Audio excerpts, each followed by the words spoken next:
Atenção, atenção, atenção, aluno do Vestibulex. O assunto hoje ele é quente, mas quentíssimo para vestibulares, assim como para as redações dos vestibulares e para o que mais puder aparecer por aí. O assunto de hoje é a intervenção no Rio de Janeiro. É um assunto que está dando muito o que falar, né? Está aparecendo bastante aí nos jornais, está sendo muito discutido, muito questionado, inclusive, né? Ao mesmo tempo que o governo Temer ele está sendo muito elogiado, ele está sofrendo duras críticas por conta desse ato. E vamos tentar entender então um pouquinho melhor o que é essa intervenção, tá? A gente no Rio de Janeiro, a intervenção ela coloca, no caso ali específico do decreto do Temer, né, coloca toda a segurança pública do estado do Rio de Janeiro sob o comando do Exército e que responde diretamente ao presidente da República. Ou seja, o governo estadual ele deixa de ter a gerência, né, ele deixa de ter ali o controle sobre a segurança pública do estado. O que nós temos que lembrar? Essa não é a primeira intervenção militar do Brasil. Nós tivemos diversas outras intervenções militares, tanto a nível estadual como também a nível federal, como vocês bem sabem. Vamos recapitular algumas, tá? Se a gente fosse voltar aí para a questão clássica mesmo de intervenção militar, a proclamação da República, ela já foi uma intervenção militar, né? Alguns autores dizem que é o golpe da República, né? É a derrubada da monarquia. A monarquia, ela era um governo constitucional, claro que tinha uma série de problemas, tá? E aí a gente vai ver o quê? A gente vai ver que um movimento, né, liderado então pelo Marechal Deodoro da Fonseca, ele derruba ali esse regime que já vinha aí no Brasil há mais de meio século quase, né? Tanto com Dom Pedro I, regente Dom Pedro II, certo? Mas enfim, tá? A República, depois, nos anos 1920, na década de 1910, 1920, nós temos um movimento que ele é muito importante para definir as intervenções militares do século XX como um todo no nosso país, que é o movimento do tenentismo, né? O tenentismo ele vai se levantar como um movimento de jovens praças ou jovens oficiais, né, tenentes, capitães e afins, contra a velha república ou a república oligárquica, tá? Simbolizada, né, aqui eu coloquei contra o PRP, o Partido Republicano Paulista. Esse é o grande símbolo da antiga república, antiga república não, né? Da república oligárquica, tá? E vamos lembrar que o tenentismo, ele vinha com um discurso altamente moralizador, né, onde os tenentes e capitães e afins, né, eles diziam que aquela república ela era muito corrupta, aquela república, as eleições eram fraudulentas, ela era muito desigual, ela concentrava a renda, ou seja, eles vêm com uma série de críticas que eram completamente razoáveis, né, e eram muito bem vistas em cima dessa república que gerava um grande problema de exclusão e desigualdade social. Todo esse guarda-chuva do tenentismo, a gente também tem que entender o seguinte, tá? Ele não cabe aqui necessariamente em conceitos ideológicos de direita ou de esquerda, porque esse movimento tenentista, ele vai gerar tanto a figura do Luiz Carlos Prestes, né, que depois vai se filiar ao PCB, vai para a União Soviética, então envereda pelo caminho da esquerda, como também ele dá vazão aos generais que vão implantar a ditadura militar no Brasil de 64, tá? Então o movimento tenentista, ele não é um movimento ideológico muito bem definido, certo? E claro, a principal figura que se origina do movimento tenentista é a figura do Getúlio Vargas, né? Então o Getúlio Vargas, junto com a Aliança Nacional Liberal, a ANL, né, que vem para combater lá a política café com leite, vai perder a eleição, inclusive, para o Júlio Prestes, não confundir Júlio Prestes com Luiz Carlos Prestes, duas pessoas diferentes, né? Vai derrubar, então, o governo do Washington Luiz e vai fazer valer aquilo que nós conhecemos na história brasileira como a Revolução de 1930, onde o governo varguista ele passa a ter validade, ele passa a ter poder por meio de uma intervenção militar direta no governo federal brasileiro, né?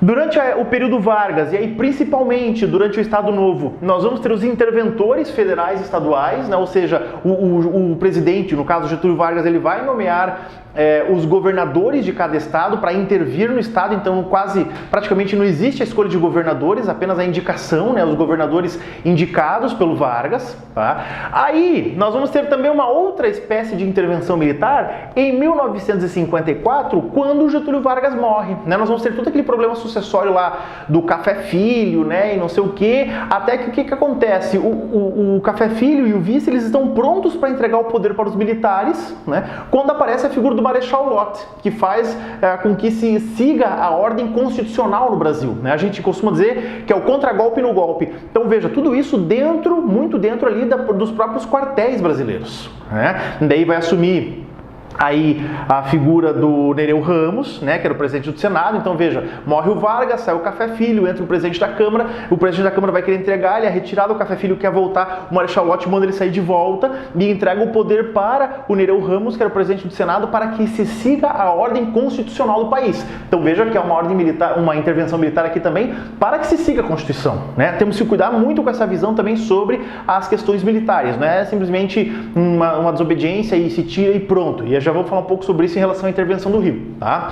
E por último, claro, por último não, né, mas a mais emblemática de todas, a intervenção militar mais emblemática de todas, a do dia 1º de abril de 64, que infelizmente não foi uma mentira, né, que foi o golpe civil-militar que institui aquilo que nós vamos ter depois também como a ditadura militar. Preste atenção numa coisa, eu coloquei golpe civil-militar, vocês vão dizer, então Ferrari, não é uma intervenção militar. A intervenção, ela é militar com o apoio da sociedade civil, OAB, as igrejas, né, na sua grande maioria, muitos jornais, eles vão apoiar o golpe de 64, tá? Então, por conta desse apoio de parcelas significativas da sociedade civil, é que nós chamamos o golpe civil-militar. O regime, ou seja, a ditadura, ela ainda está em discussão se ela foi uma ditadura militar ou também uma ditadura civil-militar, tá? Mas quem está no poder de fato, à frente do poder, ocupando os cargos executivos, vão ser as forças militares, né? Então aí a gente também coloca como uma intervenção, tá, gente?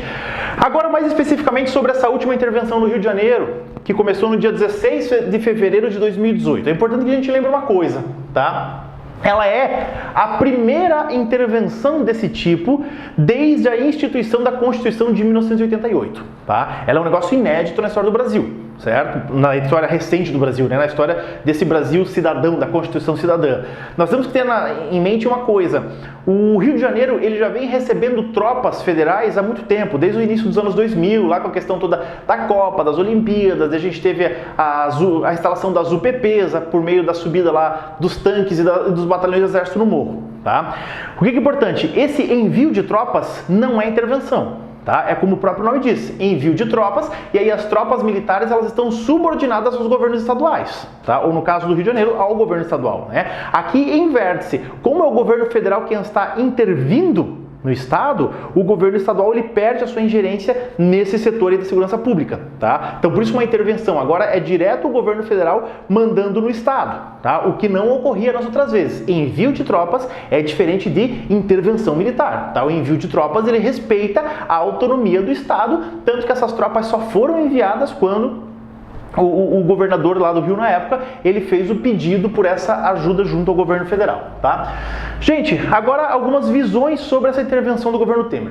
A principal crítica, né, dos jornalistas e filósofos e pensadores políticos brasileiros hoje é que ela é uma grande jogada política, tá? Uma grande jogada populista. Ó, vamos lá para a nossa aula de populismo aí, que vocês têm também no nosso canal, né? O que é o populismo? O populismo, ele é um pedido que atende a uma demanda da população na ideia de que o líder se torne mais carismático, né? Dentro da discussão da segurança pública brasileira, uma visão infelizmente muito difundida, e digo infelizmente porque ela é muito rasa, é a ideia de que o exército resolveria o problema da segurança pública, quando a gente sabe que não é bem assim, né? Por uma série de fatores, né? Primeiro que o exército não é preparado para lidar com a população civil, né? Ele não tem preparo, não tem treinamento para isso. O exército ele tem a ingerência, né? Ele tem a questão, a determinação de agir para fora, de modo externo ao país, não de modo interno, tá? Então é sempre uma jogada muito complicada colocar o exército para lidar com a população, né? Além disso, não foi feito no começo da intervenção, lá em fevereiro, não tinha um plano logístico, não tinha um financiamento destinado, não tinha nenhum tipo de planejamento. Então muitos vão dizer o seguinte, olha, essa medida do Temer, ela é um paliativo, né? É meio que vamos mascarar a realidade do Rio, tá? Mas também é um paliativo desesperado. Né? Por quê? Porque qual que era a grande agenda política do Temer? A grande agenda política do Temer até então era a bendita reforma da Previdência. Aprovar a reforma da Previdência, com o discurso de que o Brasil estava falido e que iria piorar, e enfim, né? Não vamos também entrar na discussão agora da questão técnica da reforma.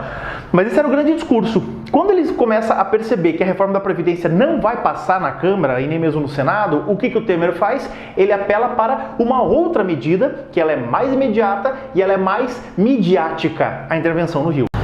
E isso demonstra a mudança de agenda política do então agora governo Temer, né? Por que estão vendo uma mudança de agenda política? Porque há então especulações de que o Temer se recandidate, né? Ele tente a reeleição ao cargo de presidente, ou então que ele, o partido dele, né, o PMDB, lancem um outro nome à presidência. Então essas medidas agora elas vêm tentar atender o quê? Ao invés de estruturas políticas, ao invés de necessidades, vem atender exatamente uma agenda eleitoreira, né? Então nós caímos de volta no quê? No conceito populista, tá? Mas então, como a reforma da Previdência ela não estava se formando mais no horizonte, o governo apela para uma última opção, tá? E vale lembrar aqui, né, moçada, estava até esquecendo já, tá? O que essa intervenção militar no Rio ela tem de diferente da maioria dessas outras aqui? Ela é prevista dentro da Constituição, né? Muitas dessas aqui não eram, como a questão da República, a Revolução de 30, no próprio golpe civil militar, né? Essas intervenções elas não estavam previstas. Essa aqui ela está, e ela é uma intervenção do ponto de vista jurídico, ela é uma intervenção legal, tá? Agora, se ela é funcional, se ela é bem feita, é uma outra discussão. Para a gente fazer a crítica a essa intervenção, eu peguei algumas das críticas feitas pelo Ministério Público Federal em relação a ela, tá? Quais são os principais pontos do Ministério Público? Primeiro, a intervenção no Estado do Rio de Janeiro, ela deveria ser uma intervenção civil. Por mais que as Forças Armadas elas pudessem ser, claro, militares, a polícia militar ou mesmo forças do Exército, o interventor deveria ser um civil e não um general, no caso o Braga Neto. Por que deveria ser uma intervenção civil? Porque então tudo o que acontecesse no âmbito da intervenção deveria pertencer à justiça comum e não à justiça militar. Tá? Aí também tem um problema, né? Questão em relação, os militares são julgados apenas pela justiça militar, não pela justiça comum, né? Isso pode gerar, eu já vou pular aqui para o ponto 6, um certo clima de impunidade, né? Inclusive porque alguns oficiais dos altos escalões do Exército eles falaram o seguinte: olha, nós não podemos correr o risco de uma nova comissão da verdade. Mas espera, né? Por que não vão correr o risco de uma nova comissão da verdade? O Exército já está entrando nessa intervenção pensando em agir de maneira fora da lei, em maneira exagerada, com um uso excessivo de força, né? Então parece que o Exército já está se precavendo de excessos que eles mesmos possam cometer antes de cometê-los, tá? É o que dá a entender, né? Então por isso essa preocupação aqui, ó, esses dois primeiros pontos do Ministério Público, tá? O terceiro ponto é que a intervenção ela ultrapassa o poder estadual, né? Meio que tira completamente o Estado do Rio de Janeiro da hierarquia de poder da segurança pública, né? É uma intervenção diretamente federal. Isso também é criticado pelo Ministério Público, tá? Outra crítica é que é uma intervenção muito longa. Dentro do decreto do Temer é para ela durar até 31 de dezembro de 2018, ou seja, o último dia do mandato do Temer, né, se tudo ocorrer dentro da normalidade, tá? Então, por que eles estão criticando isso? Bom, uma intervenção, ela não deveria ser longa, né? A intervenção é para resolver um problema em curto prazo e depois logo que resolvesse, ou pelo menos efetivasse algumas mudanças estruturais, se devolvesse o poder ao Estado. Aqui não está previsto isso não, né? Foi para um ano todo, ou seja, ela não tem planejamento, ela não tem organização, não tem orçamento e não tem tempo para terminar, praticamente dizendo, tá? Além disso, se instala um clima de guerra no Rio de Janeiro, né? As entrevistas do ministro da Defesa, ele chegou a falar, inclusive, que era um clima de guerra que o Rio de Janeiro vivia, e não podemos esquecer que dentro desse clima de guerra existem crianças, existem idosos, existem homens e mulheres, pessoas inocentes dentro disso tudo. Então você está instalando um clima de guerra dentro de uma área civil, né? Que é no caso principalmente a questão das comunidades e dos morros, e é um lugar onde tem civil, e a maior parte esmagadora desses civis não tem uma relação direta com o crime organizado, né? Que é o vulgo alvo da intervenção militar, né? Então isso aqui são alguns dos pontos, tá, moçada? Então